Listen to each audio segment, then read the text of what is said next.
What's going on, everybody? Welcome back to the channel. It is time for the One Bass US Open. I'm on my way out there right now, about halfway to the destination, which is Lake Mead. And I'm super pumped to get out there. I'm super pumped for practice to start. This is a really big tournament. By far the biggest tournament of the year. We are all out there fishing for $100,000 cash and a fully rigged bass cat valued at over $64,000. So the winner is going to take home over $164,000. Pretty insane prize package, but that's what we're all fishing for. But on another note, some of these bigger YouTube channels out there, Milliken Fishing, he's got, he calls his followers or subscribers, whatever, MFers, and which is pretty clever, I think. And then I think you have like Quick Patrol TV, he's Josh Quick Patrol on Instagram. I think he calls his followers stash bags because of his mustache he's got.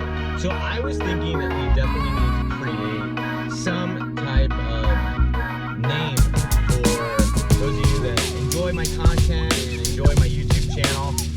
Obviously, my last name is Luna, and I'm thinking maybe about calling everybody lunatics. I don't know. It crossed my mind. Drop a comment down below and let me know what you think about using that as basically the nickname for everybody. I think it's kind of cool. I think it kind of makes sense with my name. So drop a comment down below. Let me know what you think.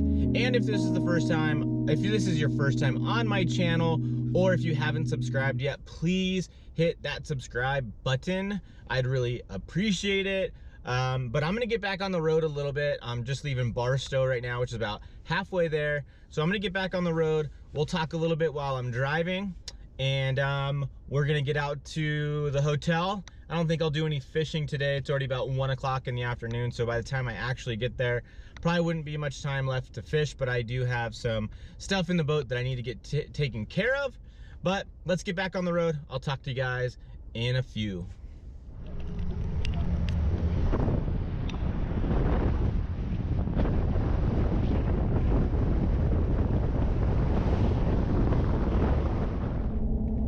So one of the things I definitely need to make sure I put across here is how thankful I am for Duo-Molds in particular. They're helping me out big time in this event for the US Open. As you guys know, I've been making a lot of plastics. I make a lot of my own Ned rigs, jigs, drop shot weights, spinner baits. I made a bunch of different stuff over time using my Duo-Molds. And one thing I'd like to do is here in the future, I want to do a video. It might be later on today actually when I make this video, but I want to outline some stuff that I made specifically for this tournament. Obviously whatever gets left over is going to get used in my regular day-to-day fishing stuff, but I want to show you just the amount of stuff that I make and I actually use that are all made using my Duo-Molds. Obviously plastic worms, Ned heads, drop shot weights, spinner baits, darter heads, swim bait jig heads, football jigs, just a bunch of different stuff that I make using my Duo-Molds. They've come in huge. In this event in particular, I've been able to make a lot of different plastics, been stocked up. I should have plenty of equipment for the tournament. So big shout out and a big thank you to Duo-Molds. Obviously, if you guys have any questions about making your own tackle, making your own plastics, whatever, feel free to contact me, ask me questions, what I think you need to get started. They also have different, starter kits on their website. If some of that stuff suits you well and it's something that you want to get into, definitely pick up one of those kits. Or if you're looking for something specific and you just have some different questions about maybe what spinnerbait head or what spinnerbait mold I use, or should I buy the Ned rig mold or whatever, hit me up, ask me whatever questions, and I'll do the best I can to get you hooked up and answered. And yeah, Duo-Molds, you can catch fish on your own tackle. Trust me, you can do it. It's fun to do. I really enjoy it, and I've been catching a lot of fish lately on stuff I'm making myself, and I know that you can too. So check it out, duomolds.com. And again, feel free to ask me any questions you have about making your own tackle. Big shout out and thanks to Do It Molds. So I want to talk a second about the level of competition that is going to be out at the US Open this year. We have guys like Chris Zaldain, Aaron Martens, Randy Blockett, Luke Clausen, Clifford Perch, Josh Bertrand. I'm probably missing more. Bradley Hallman, FLW Tour Pro, and then Joe Uribe Jr. is a hammer out here on the West Coast. Could probably for sure fish on the FLW Tour. I'm sure he's qualified multiple times, just hasn't decided to make the jump and do that.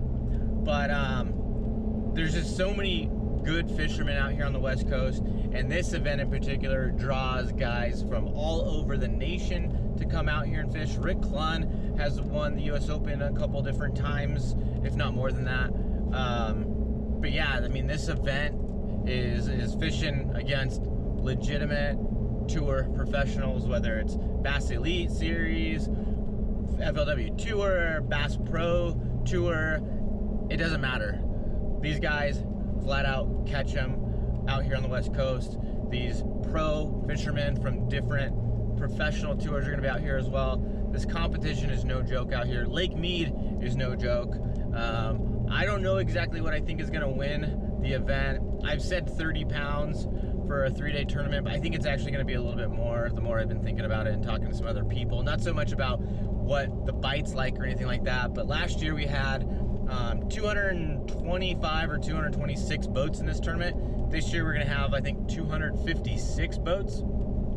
So I thought that number was gonna affect the fishing more than I ended up thinking it's going to, because last year it didn't feel overly crowded. And yeah, we have some more boats, but it's only 30 more boats if you think about it.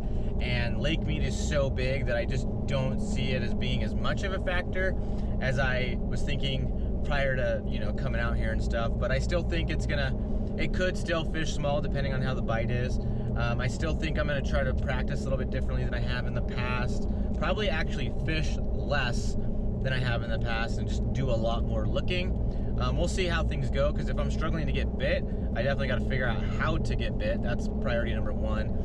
There's certain things I like to do out here at Lake Mead, but I think just trying to find as many spots and as many areas with fish is going to be the key, because there's a lot of dead water out here at Lake Mead.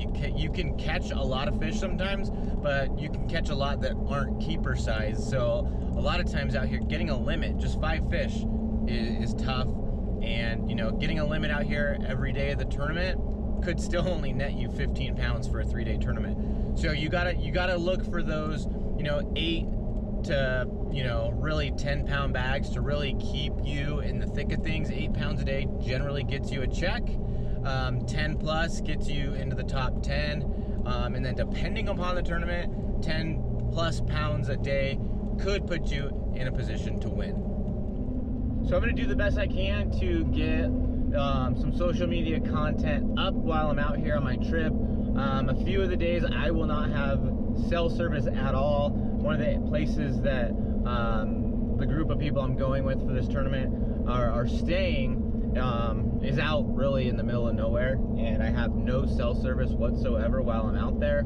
Occasionally you'll have service out on the lake somewhere, but if I don't realize that I have the service because I'm fishing or whatever and I just didn't look at my phone, then I won't be able to get out some of that social media content that I would like to post. But it's just because I'm, you know, got no service and stuff like that, and that's just part of the deal when you come out to Lake Mead, is you're literally out in the middle of the desert and cell service isn't the best out here. So it is what it is. But a few of the days I won't have any cell service. But one of the things about the US Open is that they always live stream the weigh-ins. They also have some other live content that they put out while the event's going on. I think they have like morning updates at 9 o'clock. I think they have like a post-game type show after the weigh-ins are done. So you can check some of that stuff out if you want to follow along. I would obviously love it if you guys would tune in and watch when I weigh in, and just check out how this thing operates, how this event goes, the weights of the fish. Just check out the live stream. You can get those links at onebass.com, wonbass.com. Each day they'll live stream some different content, so I'll do the best I can to post that in my Instagram story or on the feed or whatever, so that way you guys can stay up to date on some of that stuff. But if you don't follow me on Instagram or Facebook, try to get over there, because some of this YouTube stuff's going to be delayed, so I may not be able to get all that content out to you guys on YouTube. So make sure to go check me out on Instagram or Facebook to get some of that more real-time information if you want to follow along. I'd love it if you check out my weigh-ins. You guys know with me, I post the good, the bad, the ugly. So if I have a crappy day, it's gonna be in my videos that I had a crappy day. So I have no worries about you watching me live if I have a bad bag or whatever on one of the days of the tournament. Hopefully that doesn't happen. Hopefully I have 3 good bags for all 3 days of the event. But it's fishing, you never know. Hopefully with practice I can put a good plan together, get on those fish, and figure out how to bring good weight in and win this thing. That would be huge. But you know, sometimes you struggle. So I don't even pretend to be one of the best fishermen in this tournament, but I'm gonna go out there and give it my all, and I would love to be in contention. I would love to have a real good event, and I would love to win this thing. I don't know that I want to say that it would be a life-changing win, but it would definitely, in the short term, change a lot for me. It'd give me a lot more freedom to go fishing, because obviously that's quite a bit of money that I talked about in the beginning, and that would definitely give me a lot more fluidness to go out and fish more. So it would be huge if I could come home with a chunk of change in this event. So the US Open is a 3-day event. Everybody fishes all 3 days. Last year, one day got canceled due to weather.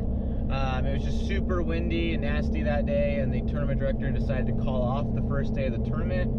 I would have loved to have been able to fish all 3 days. I think it would have definitely helped me out. But whatever, can't live in the past. We just got to move forward and do better this year, no matter what the situation calls for. But thankfully, I just checked the weather a little bit ago, and it's looking like we're going to be able to fish all 3 days unless something changes. I mean, it's the desert out here, so the weather can change rather quickly. I did look, you know, last week or something like that, and it even looked like it was going to be nice all through practice, and already one day is looking pretty nasty out there. Literally it's saying 25 to 35 miles an hour with occasional gusts over 50. If that is the case, that's just ridiculous, especially out on Lake Mead. I mean, last year, even when we did go fishing and the weather wasn't as bad, there was, you know, 4-foot waves out there in the Virgin Basin that you had to cross. So, you know, you put us out there with that kind of weather that I was just mentioning, and it's just probably just not safe out there. And hopefully that wind dies down and we don't have that issue, and we can fish all through practice, all through the tournament, everything like that. But it looks like maybe one of the days we might lose of practice, because that's just pretty nasty out there. But probably, obviously, just got to make a game time decision on that one. But that's just an example of how things can change, and we're out here in the desert, so just got to take what comes. And as many days as you can get on the water and figure those fish out, the better. But thankfully, but I think one thing you can't forget is to fish the moment, as Mike Iaconelli would say, and be open to figuring out what the fish are going to eat in each day in particular. Sometimes that's going to be what you caught them on in practice, and sometimes it's not, and you're going to have to adjust, and you're going to have to figure out each individual day. So I think you have to be open to change. You can't be, you know, completely married to your practice. I think that's going to give you a guide, and hopefully you found areas with fish, and you can make adjustments within those areas and still catch the same fish you found in practice, but they might just be eating something different. Maybe you caught them on a swim bait in practice, but now they're, you know, eating the jig, but you're still in those same areas and you're still catching those same fish, but you just had to adjust to figure out what they wanted for that particular day.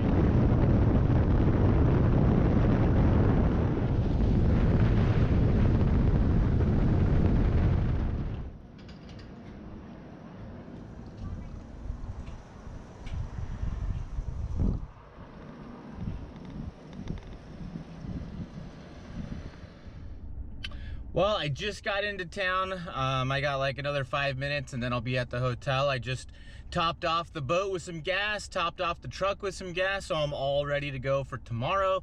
Once I get checked in, I am gonna start getting some tackle ready to go. I have some stuff that I need to get a little bit more organized before I go fishing in the morning. It's about 4 o'clock in the afternoon now, so I got a few hours of daylight to where I can get some more tackle prepped up and ready to go. I don't have any rods rigged for practice tomorrow or anything like that, so I might rig up a few rods, get some stuff put away that I've bought over the course of time and just had in the garage and didn't get a chance to put in the boat. So I got a little bit more stuff to do before I go fishing tomorrow and before I call it a day today. So I hope you enjoyed today's video. I really hope you got something out of it. I hope you subscribe to my channel and make sure to follow me on Instagram or check me out on TikTok or check me out on Facebook. I'd really appreciate it. Share my channel with your friends. I really want it to grow. So I hope you've subscribed. I really hope you enjoyed today's video. And don't forget to comment about what you think I should use as a name for all the loyal subscribers, the fans, all that kind of stuff. Let me know. I think Lunatics might be a good name, considering my last name is Luna. I think it kind of fits. So let me know what you think down below in those comments. Once again, thanks for watching, and I hope you have subscribed, and stay tuned for my content from practice and from this tournament. I hope you enjoy that stuff coming up.